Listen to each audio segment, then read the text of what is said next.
Hello বন্ধুরা, আসসালামু আলাইকুম। আমি জ্যাক তোমাদের সামনে হাজির হয়েছি আরও একটি নতুন গল্প নিয়ে।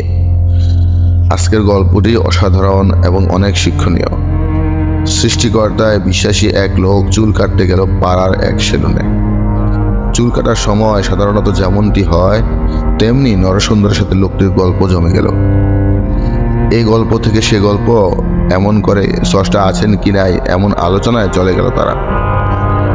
গল্পের এক পর্যায়ে নরসুন্দর বলে উঠল, আমি স্রষ্টা আছেন তা বিশ্বাস করি না।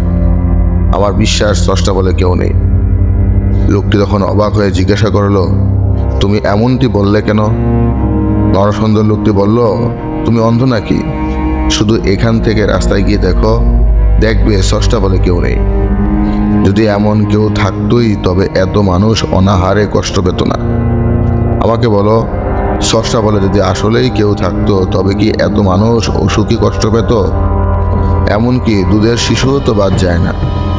যদি স্রষ্টা বলে আসলেই কেউ থাকতো তবে কেউ কষ্টে থাকতো না, কষ্ট পেত না। আমি বুঝি না, যদি স্রষ্টা বলে কেউ থাকতোই তবে নিজের সৃষ্টিকে এমন কষ্ট কেউ দিতে পারে কি করে? চুল কাটাতে আসা লোকটি একটু ভাবলো এবং চুপ করে থাকলো। সে কোনো যুক্তিতর্কে যাইতে চাইল না। চুল কাটা শেষ হলে লোকটি দোকানের বাহিরে আসলো। বাহিরে আসার পর উস্কো খুস্কো লম্বা জট পাকানো ময়লা চুল ও দাড়ির এক লোককে দেখতে পেল রাস্তায় দাঁড়িয়ে আছে। দোকানে ফিরে লোকটি নরসুন্দরকে বলল, তুমি জানো কি এই এলাকায় কোনো নাপিত নেই? নরসুন্দর অবাক হয়ে বলল, কি সব বাজে বকছ? এই এলাকায় নরসুন্দর থাকবে না কেন? এই মাত্রই তো আমি তোমার চুল কেটে দিয়েছি।